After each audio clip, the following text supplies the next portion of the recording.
नमस्कार, capital TV Uttar Pradesh का खास शो किस्सा यूपी का देख रहे हैं आप। मैं हूं राधिका राज। यूपी में एक बार फिर धर्मांतरण रैकेट एक्टिव हो गया है।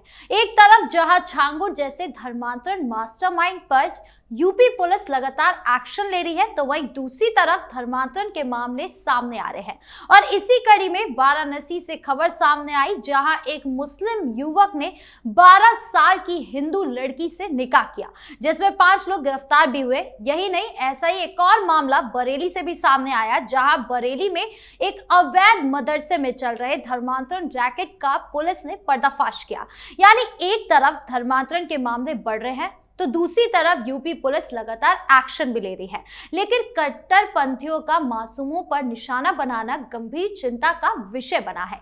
इसी पर चर्चा करने के लिए मेरे साथ स्टूडियो में मौजूद है कैपिटल टीवी के executive editor Rajiv Kumar ji. Sir, आपका बहुत बहुत स्वागत है। धन्यवाद। सर, सख्त नीति होने के बावजूद यूपी में किस तरीके से धर्मांतरण के मामले बढ़ते जा रहे हैं और ये कितना गंभीर विषय है? देखिए, ये सख्त कानून इनके लिए कुछ नहीं है। ये कम्युनिटी ऐसी है जो पूरी दुनिया भर में एक ही बात मानकर चलती है, जिसके अंदर ये भावना हो कि जिहाद करेंगे, यानी कि अपने मजहब के लिए अपनी कुर्बानी दे देंगे। वो केवल इन सख्त कानूनों से रुक नहीं सकते हैं। इनके जड़ के ऊपर हमला करना पड़ेगा। इनकी बुद्धि मदरसे से निकलती है और मजहब तक, कुरान तक पहुंचकर खत्म हो जाती है। उसके अलावा ये सोचते नहीं, न राष्ट्रवाद के बारे में सोचते, क्योंकि राष्ट्रीय पहचान इनकी होती नहीं है। ये अपने आप को दुनिया के इस्लाम का एक छोटा सा हिस्सा मानते हैं। मतलब इनके लिए राष्ट्रवाद, राष्ट्र कोई परिकल्पना नहीं है। ये पूरी दुनिया में इस्लामिक ब्रदरहुड की भावना से ग्रसित रहते हैं, उसी भावना से आगे बढ़ते हैं। अब भारत के अंदर, खासकर उत्तर प्रदेश के अंदर, इन लोगों ने क्या सोचा, जैसे योगी आदित्यनाथ जो मुख्यमंत्री बने, तो उसी समय से इन लोगों के दिमाग में घंटी बजी कि देखो, पहले के जितने मुख्यमंत्री हुआ करते थे उसमें से ज़्यादातर भारतीय जनता पार्टी के अलावा जितनी पार्टियों के मुख्यमंत्री हुए, उन सारे लोगों ने हमेशा से मुसलमानों को सर पर बिठाया जी। उनके मन में यही रहा कि उत्तर प्रदेश में भले ही हिंदुओं की जनसंख्या ज़्यादा हो, लेकिन राजनीति के केंद्र में मुस्लिम ही रहना चाहिए। ये समाजवादी पार्टी भी, बहुजन समाज पार्टी भी और कांग्रेस भी, इन सब की विचारधारा यही रही।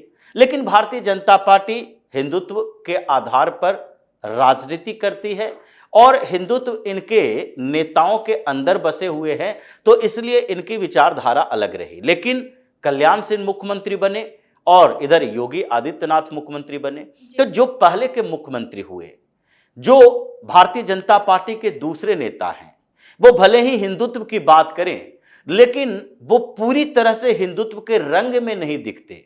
ऐसा नहीं दिखाई पड़ता कि उनको देखकर ही बताया जाता है कि ये नेता आक्रामक हिंदुत्व लीडर है।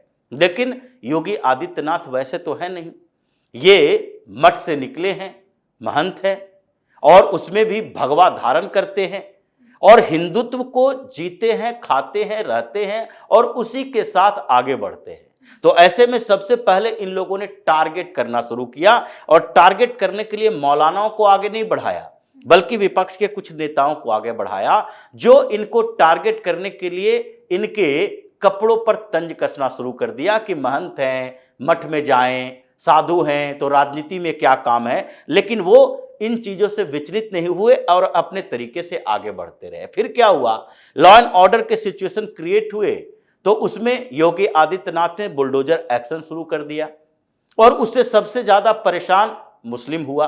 तो इन लोगों ने एक चैलेंज दिया, ओपन चैलेंज योगी आदित्यनाथ को, कि हम आपके लॉ एंड ऑर्डर की धज्जियां उड़ा देंगे। अतीक अहमद को आगे बढ़ाया और उसी का एक नतीजा निकला, उमेश पाल हत्याकांड, जो खुलेआम गोलियां चलाकर उसकी हत्या कर दी गई, बम बरसाए गए, और वो भी उत्तर प्रदेश में, जहां इन लोगों को पता था, जानकारी थी कि इसके बाद हम बच नहीं पाएंगे। जैसे आतंकवादियों की बात होती है, एक सुसाइड बमर होता है जो कि अपने आप को खत्म करके दूसरे लोगों को नुकसान पहुंचाता है, सुसाइड करता है। वो सुसाइड मिशन पर चल रहा है और ये ज्यादातर कट्टर इस्लामिक आतंकवादी संगठनों में ही रहते हैं। तो ये जिस तरीके से वो सुसाइड मिशन पर चलता है, वैसे ही सुसाइड मिशन पर अतीक अहमद का गुर्गा आया था, क्योंकि उसका मकसद ही था कि योगी आदित्यनाथ के इस लॉ एंड ऑर्डर को टैकल करने का जो तरीका है उसको चैलेंज करते हैं कि तुम कितने भी पुलिस को छूट दे दो, तुम हमें खत्म नहीं कर सकते, हमारा कुछ नहीं बिगाड़ सकते। बिगाड़ लिया। अतीक अहमद पूरे परिवार के साथ अल्लाह को प्यारे हो गए जी। और उसके बाद मुख्तार अंसारी का भी नंबर आया। उसके बाद नंबर आया क्या, मुस्लिमों का, जो कि मस्जिदों के नाम पर, मदरसों के नाम पर, ये अलग अलग खानकाहों के नाम पर राजनीतिक रोटियां सेकते रहे। फिर इन लोगों के खिलाफ भी कार्रवाई हुई और एक कानून आया, सख्त कानून, जिसको एंटी कन्वर्जन लॉ कहते हैं। उत्तर प्रदेश इसके लिए नजीर पेश किया और उसके तहत सैकड़ों की संख्या में वैसे लोगों की गिरफ्तारियां हुई जो कन्वर्जन का तरीका अलग अलग रखते हैं, जिसमें कुछ प्रलोभन देके, पैसे देकर कन्वर्ट करवाते हैं, मुसलमान बनाते हैं। कुछ लोग धमकियां देकर, कुछ लोग ब्लैकमेल करके, कुछ लोग लव जिहाद का सहारा लेते हैं, मतलब नाम बदल लिया, पहचान बदल ली, किसी लड़की को फंसाया अपनी जाल में और उसके बाद उसके कुछ इंटीमेट सीन, कुछ ऐसे तस्वीरें, ऐसे वीडियो ले लिया जिसके दबाव में आकर वो उसको शादी करने और कन्वर्ट होने पर मजबूर होना पड़े। ये पूरा का पूरा मोडस ऑपरेंडी रहा। इसलिए इन लोगों ने फिर से चैलेंज किया कि आप संभल में हमें रोक सकते हो, आप आगरा में हमें रोक सकते हो, फतेहपुर में रोक सकते हो, आप हमारे मौलाना मौलवियों को केस करके उसे जेल में डाल सकते हो, आप छांगूर जैसे व्यक्ति को गिरफ्तार करवा सकते हो, लेकिन फिर भी जो ये जाल बना हुआ है हर जगह पर, जो ये छोटे छोटे मस्जिदों से चलता है, ये मदरसों से चलता है, इसका नाम है लव जिहाद, जिसको बार बार बताया जा रहा था कि लव जिहाद शब्द ही फर्जी है, लेकिन लव जिहाद होता है, इसका उदाहरण दिख गया। ये दिख रहा है, पिछले दिनों बरेली में दिखा, उसके पहले एक और जगह पर दिखा जहां पर एक लड़का, अपनी पहचान आलम नाम है और प्रेम सिंह नाम रखे हुए है, और उसने एक लड़की के साथ निकाह करने की कोशिश की, लेकिन पता चल गया, उसकी जानकारी मिल गई, फिर गिरफ्तार कर लिया गया। तो ये अलग अलग जगहों पर छोटे छोटे तरीके से एक दूसरे को टारगेट करने के लिए एक फंड रेजिंग करते हैं। जैसे एक मदरसा है तो वहां का मौलवी कुछ लड़के तैयार करेगा और उसको फंड देगा, मतलब इतने पैसे की जरूरत पड़ती नहीं है। 10,000, 20,000, 25,000 रुपया दिया, वो मंदिर के आसपास ढूंढे, वो ऐसे मोहल्ले में गए और वहां पर बाद में हिंदू लड़की को टारगेट किया, कुछ खर्च किया, कुछ घूमा और उसके बाद अपनी पहचान छुपाकर उसको अपने जाल में फंसाया और फिर आगे कन्वर्ट करने की तैयारी करने लगा। यही मामला ये आया है वाराणसी में, जहां 5 मौलानाओं को पकड़ा गया है। और ये मामला इसलिए गंभीर था क्योंकि यूसीसी नहीं है, इसका मतलब ये नहीं है कि आप अपने ही मजहब में भी निकाह करवाने के लिए किसी दूसरे धर्म की लड़की को, जो कि नाबालिग है, उसका इस्तेमाल करोगे। ये 12 साल की लड़की की शादी नहीं हो सकती, और इसलिए इसमें तो दोहरा केस दर्ज हो रहा है, बहलाने फुसलाने का, नाबालिग लड़की के साथ रेप करने की कोशिश करने का, उसका निकाह करवाने का, और फिर एंटी कन्वर्जन लॉ के अनुसार इसे 5 साल की सजा होने का। तो ये सारे कानून उस पर लग रहे हैं। तो अलग अलग जगहों पर जो इन लोगों ने मोडस ऑपरेंडी तैयार किए हैं, तो एंटी कन्वर्जन लॉ तो पहले लाया जा चुका है, लेकिन इसके लिए अब एक ऐसी टीम बनाई जा रही है। योगी आदित्यनाथ ने पिछले दिनों जब मीटिंग की थी तो यूपी पुलिस की मीटिंग में ही ये बात कही थी कि देखो, अलग अलग सिचुएशंस क्रिएट होते हैं। जैसे माफियाओं के लिए हमने जो एसआईटी कई जगहों पर बनवाई है, उसके बाद जो टेररिज्म की गतिविधियों में रहता है, जिसमें ये लिंक दिखता है कि टेरर फंडिंग हो सकता है, आतंकी साजिश हो सकता है, आतंकवादियों से कनेक्शन हो सकता है, तो उन मामलों के लिए एटीएस बनाया गया है जी। उसी तरीके से एक टीम आपके पास होनी चाहिए जो पूरे उत्तर प्रदेश में अलग अलग शहरों में और ज्यादातर उन मोहल्लों में, उन जगहों पर नजर रख सके जहां पर मुस्लिम पॉपुलेशन है और जहां पर ऐसे एक भी केस पहले 1 साल के अंदर आ चुके हैं और जहां कुछ आरोप लग चुके हैं। तो एक नया स्क्वाड बन रहा है, टीम बन रही है उत्तर प्रदेश में क्योंकि इतने सख्त कानून के बाद, प्रशासन के अलर्टनेस के बाद पुलिस सावधान है, सतर्क है, हर जगह पर कार्रवाई हो रही है, इन लोगों को जेल में डाला जा रहा है, लेकिन फिर भी ये रुक नहीं रहा। तो इसका उपाय यही है कि पहले इस पूरे कनेक्शन को, इसके नेटवर्क को तोड़ो। तो ये अकेले नहीं होगा। जैसे मदरसे में फंडिंग चल रही है, पैसे आ रहे हैं, जैसे छांगुर का करोड़ों अरबों का कारोबार था, जिसमें अभी 46 करोड़ रुपया जब्त हुए हैं कुछ समय पहले, और ईडी ने जब्त किए हैं, सीबीआई भी इसमें शामिल है।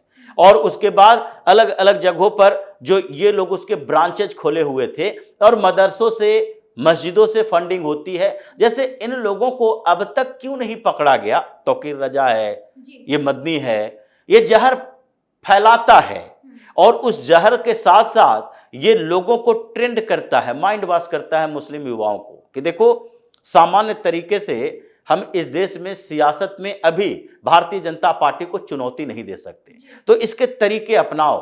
हमारे बैकअप प्लान के लिए अखिलेश यादव जैसे लोग हैं ही, पहले कुछ दिन, एक आध दिन हुआ होगा, इन लोगों ने दुआएं मांगी थी कि नहीं नहीं देखो भाई, अब अखिलेश यादव को मुख्यमंत्री बनना चाहिए। जब ये हज करने जाते हैं तो उत्तर प्रदेश के लोग जाते हैं, यहाँ मुसलमान, तो उत्तर प्रदेश के लिए दुआ मांगते हैं कि यहाँ पर अखिलेश यादव को मुख्यमंत्री बनाया जाए। ये जो जुमे की नमाज होती है, उसमें तकरीर के बाद अखिलेश यादव को मुख्यमंत्री बनाने के लिए ये दुआएं करते हैं। तो जो तरीके इन लोगों ने अपनाए, इनको लग गया है कि सत्ता तो हम बदल नहीं सकते, तो क्या करेंगे? छोटे छोटे तरीके से इन लोगों को डंक मारेंगे, जैसे बिच्छू डंक मारता है। तो डंक मार के परेशान करने की कोशिश करो, ताकि ये हताश हो जाए और फिर आगे कार्रवाई करने पर रोक लगा दे। लेकिन ऐसा होगा नहीं।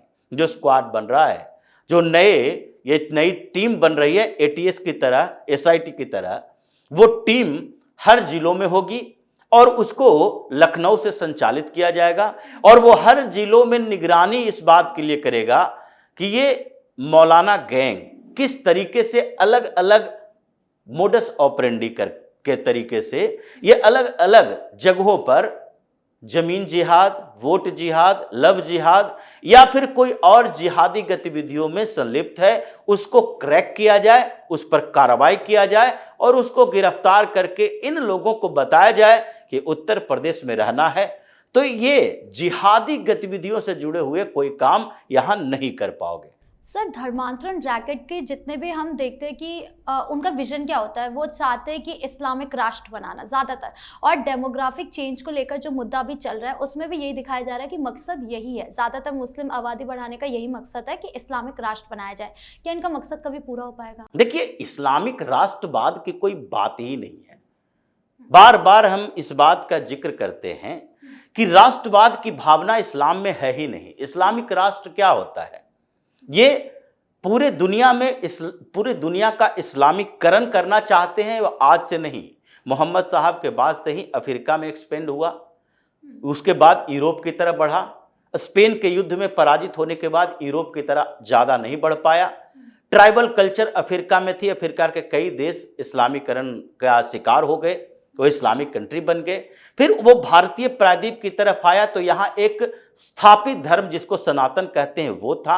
इससे संघर्ष लंबे समय तक चला है और यहाँ अब ये जानता है कि भारत का इस्लामीकरण नहीं किया जा सकता, भारत की सत्ता में अपनी पकड़ मजबूत की जा सकती है। तो चाहे डेमोग्राफी चेंज हो या फिर उसके बाद इस्लामिक एजेंडे पर आगे चलते हुए इसकी जनसंख्या बढ़ाना हो, रिप्रेजेंटेशन बढ़ाओ, राजनीति में अपनी पकड़ बढ़ाओ और फिर सत्ता को अपने तरीके से चलाने पर मजबूर करो, जैसे कांग्रेस की सरकारें, विपक्ष की कई पार्टियों की सरकारें में होती है। इनका मकसद स्पष्ट है कि डेमोक्रेसी का फायदा हम पॉपुलेशन ग्रोथ के साथ उठा सकते हैं और इसी के लिए कन्वर्जन रैकेट भी इन लोगों का चलता रहता है।